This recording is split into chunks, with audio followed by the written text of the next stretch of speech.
Okay, we're doing a supplement to the Comfortable Universe Song of Everything discussion called the most outrageous construction project of all time. We're going to try to give a little bit of clarity to it, or another point of view that might shed more light on it or help explain it. The idea, the basis of this whole story, this Song of Everything, is that the universe did have a start, and it had a start out of nothing, out of the vacuum, the big V vacuum, like the greatest, most pure, simple nothing that actually can be described as existing. So how can the universe get started out of nothing, and how can we make a story that makes sense, that allows that to happen? We start with the idea that scientists have looked at the vacuum. They've found what has been called the most outrageous, wrong calculation, prediction that physics makes. And that is that the vacuum has 120 orders of magnitude more energy than it's supposed to, which that's only saying it's supposed to if our dark energy is the vacuum. It's called the cosmological constant problem. But so we're not going to go into the dark energy issue, but we're claiming that the vacuum energy is actually dead solid zero, and that the dark energy is something else. We're not even going to bother to talk about that now. We've talked about it before, or if we haven't, we will. So why is science giving us 120 orders of magnitude wrong answer to the vacuum energy? Which is, orders of magnitude don't even work if the actual vacuum energy is zero. But here's the problem. It's almost like a bookkeeping gimmick. Nothing more than that. We start with what comes out. The vacuum is not this pristine, inviolable thing that can't be, it's not an abstract. It's not something that can't be operating in a real world situation, which means it can't just allow absolute nothing and nothing else. Obviously, here we are, where there's something rather than nothing. The real vacuum allows, it doesn't care, it doesn't give a shit what the individual virtual particles that pop into it and right back out, what they think, what is their internal life is all about. The vacuum doesn't prohibit anything. It's just nothing. It's a vacuum. It doesn't have rules. So it doesn't prohibit some given virtual particle that pops out of it and then immediately pops right back into non-existence from making some outrageous claim that it exists for a period of time. Time is not fundamental. It's just one of the properties that this virtual particle that we're choosing to talk about chooses to have, or happens to have. If it doesn't, it may not be working for us as a starting point for the universe.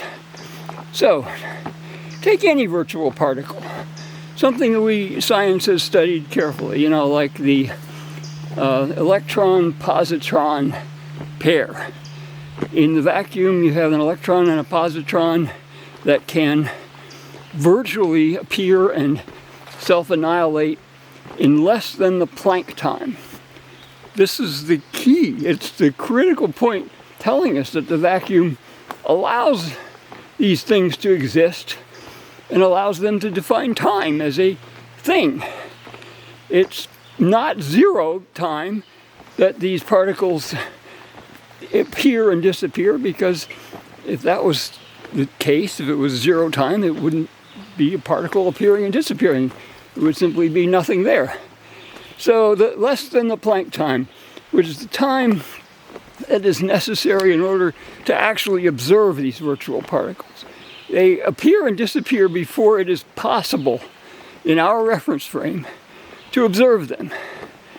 But that's the whole point. Let's just take, as I'm saying, we're taking any virtual particle you want, but now I'm going to take the hypothetical virtual particle, which I think may be the inflaton, but I call it the keon. We're not going to worry about what it is. We're just going to point out the bookkeeping gimmick that works for it. This thing pops out of the vacuum, and it's going to immediately get suppressed by the vacuum and go right back to nothing.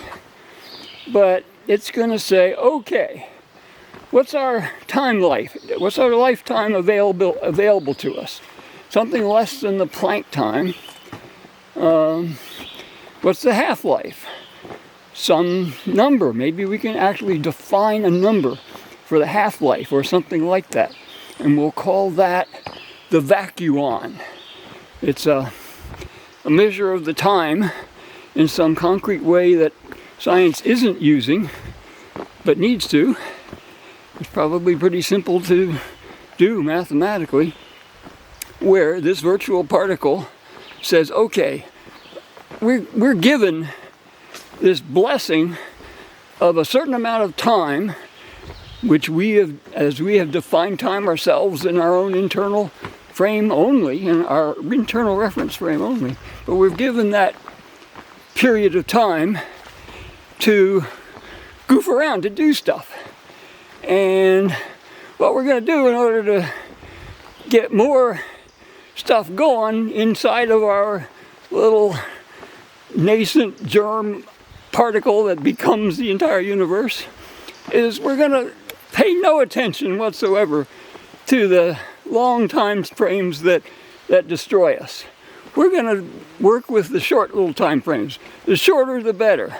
Something that we can get done to create something else out of our internal existence within the time frame that we're given.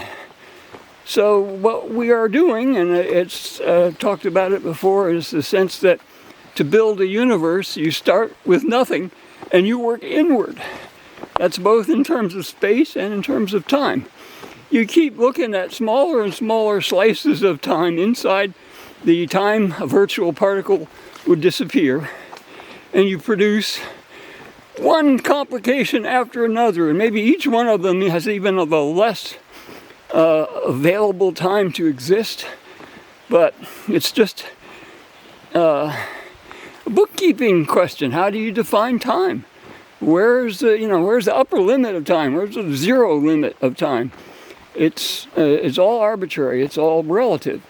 So the universe got started and started producing all these complications because it starts out as maybe a single individual particle coming out of the vacuum, and it starts playing around with what it can do in this teeny tiny slice of time that it has available to it, and it just keeps getting more and more complicated until here we are, and we find that the time it takes to destroy our universe is 120 orders of magnitude faster than, like eternity or whatever. It's 120 orders of magnitude smaller time slice that can work for us compared to the time that it will take this vacuon to close up shop and